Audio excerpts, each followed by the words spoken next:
I need a tune-up? Well, Trash will give you a first-class education in Choppers 101. He will show you how to get the job done right in this week's edition of the Equipment Shed. Where are you going? The Equipment Shed. Where are you going? Hey, Trash Man here. We're at Speed Wrench this morning with PhD Wrench Steve Ruby.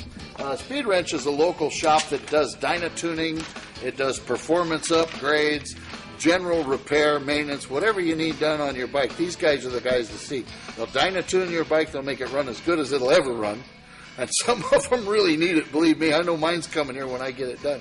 My beloved Softail that I know everybody's really tired of hearing about. But we're here with Steve. We got viewer mail last week from a guy named Rod, I believe it was. And it might have been Odd Rod, maybe not. But he was asking about the chain tensioners, the shoes, and the whole chain drive system on his twin cam motor and what it might take to replace that system. He said he doesn't have all kinds of money to do one of the new gear drive systems that I believe S&S is offering, yes. But that he's concerned about it and wants to keep up. So I thought I'd ask my friend Steve if he would fill us in a little bit on that. Steve, why don't you tell us a little bit about your background and let folks know who you are? Well, I've worked on Harleys since about 1976. And I've been in a lot of dealerships, now with an independent at Speed Wrench over here on 70th and North Washington.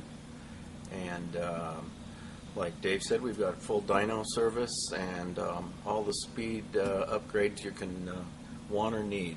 You kind of found a home over here, haven't you? Yeah, it's worked out pretty well. We've already moved once into a bigger area. We're 4,000 square foot now, so. Yeah, and it's getting tight in here about springtime when folks are starting to get ready. Oh, yes. Well, this man wanted to know about this gear drive, or not gear drive, chain drive system for our cams on our twin cam motors. Personally, I know how to check the shoes, make sure the tensioner shoes are in good shape. Before I go anywhere, I always do that. We could start there and talk about those, how to check them, and the downfalls of these tensioner shoes. Yes, I don't recommend anybody doing it themselves, really, unless they've had a wrench in their hand for quite a while. There's special tools involved, and you're aware of it. You've done enough of it that you know, but the average guy, I do not recommend them doing that. It can cost you a lot more money than it would cost to have one of us do it. The gear drive, basically when you pull the cam cover off, looks like this with the chain and sprockets on it. And here's that tensioner. And this is one of them that runs and holds this chain. The other one, here's the cams. Push rods are up here, carburetor, and so on. If you rotate that around, this is where you're going to find the other one. This is the one that usually fails, the one that you cannot see. You cannot get to very well at all, even with a dental mirror and it's easy to break these. If you let them snap back down when you're checking them, they can crack, they'll fail. They have gone out in 20,000 miles. And this is hard to see, this one probably. Here's a good one. Can you tighten up on this one for us, Brandon? And the one just below it is a good example, and the one above it is shot so close to failing, and once that fails, and all those particles are somewhere too. Absolutely. Absolutely. Probably running through your oil system. Yes. Now, for instance, mine on my Wide Glide, which has right at 43,000 miles, they look about like this. Is there anything that makes a difference in how, I mean, because I ride hard. It's no secret that I do ride hard. You probably change your oil pretty often. I do. I can't say enough about changing the oil regularly. Okay. Use a good oil. Use synthetic. Synthetic got a bad rap when it was new. That's changed, just like a lot of other things. Okay. The oil it's a good oil, and it really holds up under heat. And because I ride in extreme heat.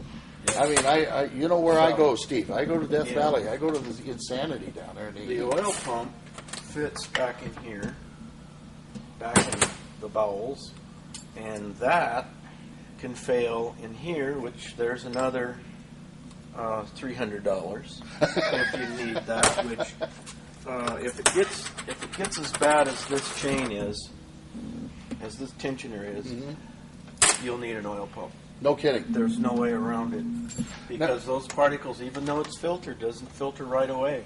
Right. It goes through the motor once. somewhere. Exactly. Now, would you speak a little bit toward, I'm doing 80 miles an hour at least. I'm blasting across the Monument Valley. One of these shoes fails, as you said, this one over here, which is really close to failure, where you can see You're the gonna get axle a rattle. blasted. It's going to have more of a high metallic tin sound. It'll just be noisier because the chain's losing tension. Now, if you get that to fail, this post where that sits will probably break. This will wrap around itself and parts go everywhere. Okay. Have you seen this happen? Yes, Yeah.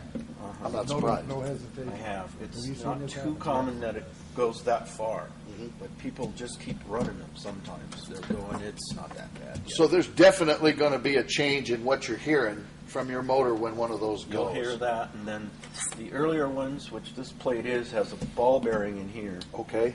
The later ones have a roller bearing in here. Now, earlier being, 99 and maybe early 2000. okay.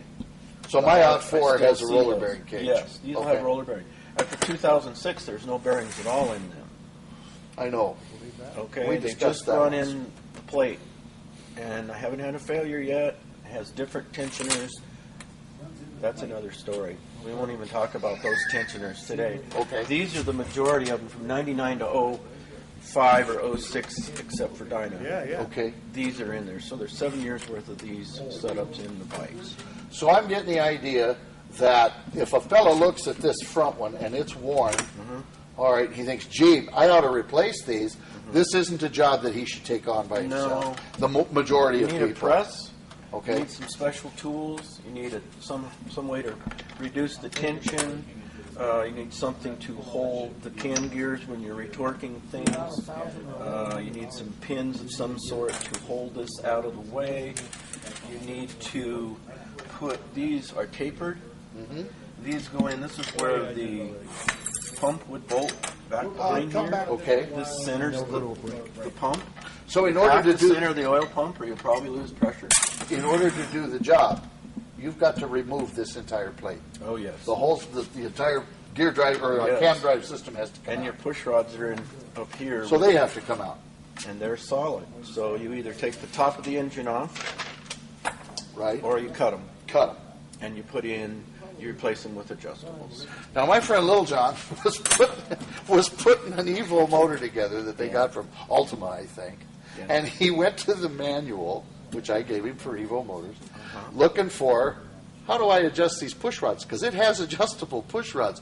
There's no directions in the Harley Davidson manual for adjusting those push rods, and he's all over me. I said, they're not adjustable push rods, they're solid rods. And he goes like, so he's still on me about the push rod From the thing, factory. so- right. And there's also at least 6 different settings depending on whose push rods you buy. So you have to understand it could be 18 flats, which is 3 turns Sure, on a 6 flat rotation, right. to 24, That much. but it just depends Right. on the manufacturer, and it's stated in their Now that's on the, information. It comes with it. now that's on the new removable push rod Yes. that you would These do. you once don't did do this anything job. to. These you cut with bolt cutters and throw them out to get Yes. them out of there. If you're going to mill the heads, if you're going to do anything else like that, it changes all the settings. Can't run those. I understand, but you can Higher lift cams, can't run can't those. run those, right? Most of the Understand. time. Most of the time. Well, that's a pretty simple idea. I mean, if you're going to run a higher lift cam, this rod's obviously going to be too long, or the stock rod would be Yes. too long. So you need Absolutely. something.